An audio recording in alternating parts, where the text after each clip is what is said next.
শুধু কয়লা আমদানিতেই আটকে আছে ময়মনসিংহের গোবরাকুড়া করইতলী স্থলবন্দর।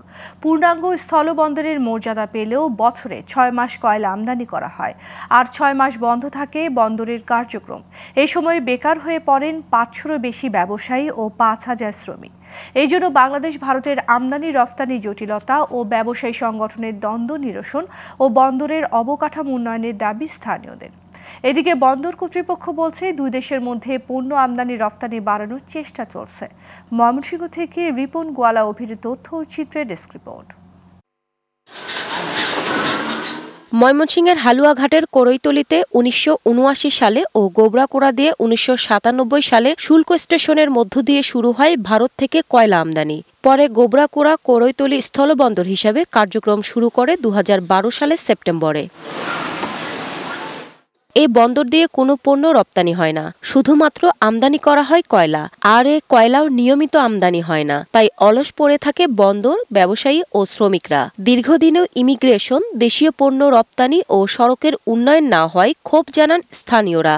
৫ই ডিসেম্বর ২টা গাড়ি নামছে, আর এর পরের দিন ৩টা গাড়ি নামছে। এর পর্যন্ত আর কোনো গাড়ি আসা যাওয়া করে নাই। যেটা বন্ধ থাকে তাহলে আমাদের আর্থিক অবস্থা খারাপ হয়ে যায়, পরিবার পরিকল্পনা চলাফেরা কষ্ট হয়। এখানে একটা ইমিগ্রেশনের ব্যবস্থা করা উচিত, যেহেতু হালুয়াঘাট উপজেলা। এখানে যা দেখতেছি যে যতবার আমরা আসছি যেরকম আছে এরকম কোনো উন্নতি পাচ্ছি না আমরা। বাংলাদেশ ভারতের আমদানি রপ্তানি জটিলতা ও ব্যবসায়িক সংগঠনের দ্বন্দ্ব দূর করে বন্দর কার্যক্রমের গতি বাড়ালে সরকারের রাজস্ব বাড়বে বলে মনে করেন ব্যবসায়ীরা। ব্যবসা উন্নত নাই, দিন দিন ব্যবসাটা বন্ধ হওয়ার পথে। রাজনৈতিক বিষয়ের কারণে অনেক মামলা টামলা মানুষের মাঝে হয়, ভাঙচুর হয়। আমরা যদি রপ্তানি করতে পারি তাহলে সরকারের রাজস্ব আয় হয়, আর ইনপুট করলেও সরকারের রাজস্ব আয় হয়। ঠিক আছে, দুটাই সরকারের লাভবান, সেভাবে ব্যবসায়ীরা সুবিধা পায়। এই সরকারের কাছে আমাদের উপকূল আবেদন। এদিকে ভারতের অংশে স্থায়ী কাস্টম অফিস জটিলতা নিরসন হলে দুই দেশের মধ্যে পণ্য আমদানি রপ্তানি বাড়ানোর সম্ভাবনা রয়েছে বলে জানায় স্থলবন্দর কর্তৃপক্ষ।